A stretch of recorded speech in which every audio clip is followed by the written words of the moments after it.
Hey guys, welcome back to another video. Today we'll be looking at the difference between using D-Log-M on the Osmo Action 4 versus using normal colors. So what is the benefit of using D-Log-M, how you color grade it, and I'm gonna show you side-by-side comparisons so you guys can make a choice which profile you want to use. Let's go.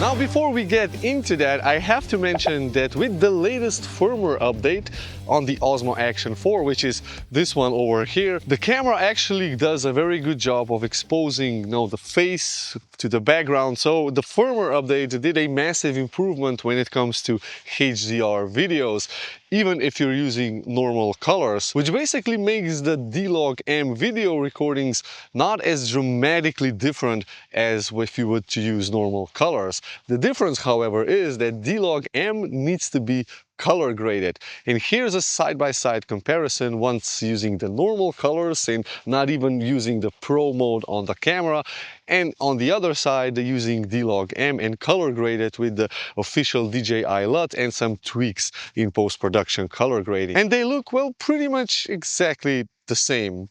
But I can push the D-Log-M video further, so I can get more details from the shadows and the highlights compared to normal colors, even with the new firmware update.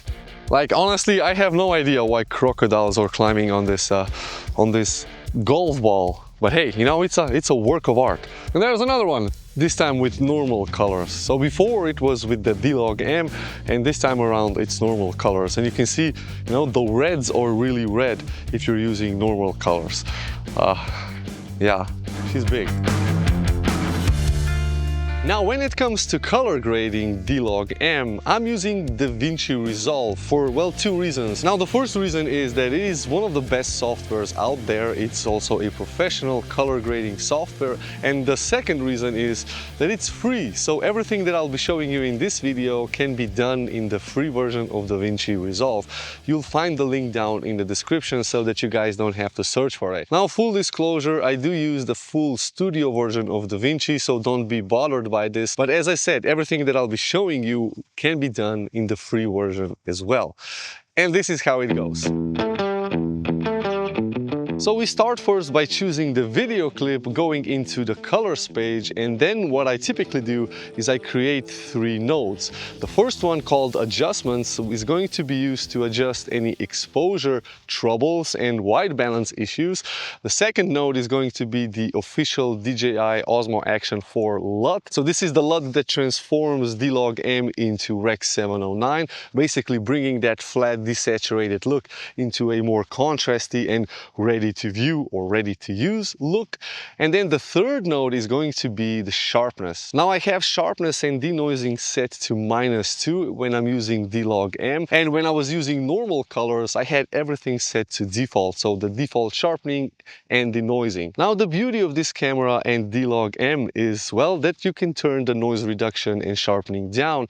This way you can control that in post-production, and it's always going to be better than you letting the camera do the noise reduction and sharpening. So now with this simple node tree created and labeled, we first add the LUT into the LUT node. This is so that we can see the end result, the end colors and contrast. And then I jump into the last node, add a bit of sharpening, and I do this in this section over here. And then I go back to the adjustments and adjust the exposure, the highlights, the shadows, any white balance errors, and basically I do all of the corrections in the first node, which means that the whole idea is to first do the color and contrast correction, bringing D-Log-M into what's called Rec. 709 color space and gamma, so the contrast, and then do a color grade. So, we can change the colors of the shadows, of the highlights, make it more filmic. You can even use Dehancer, which I've linked down below. This is going to simulate or emulate a cinematic film look based on the actual analog film that is still used in cinematography. Seriously, check out Dehancer down below. It's definitely worth giving it a try.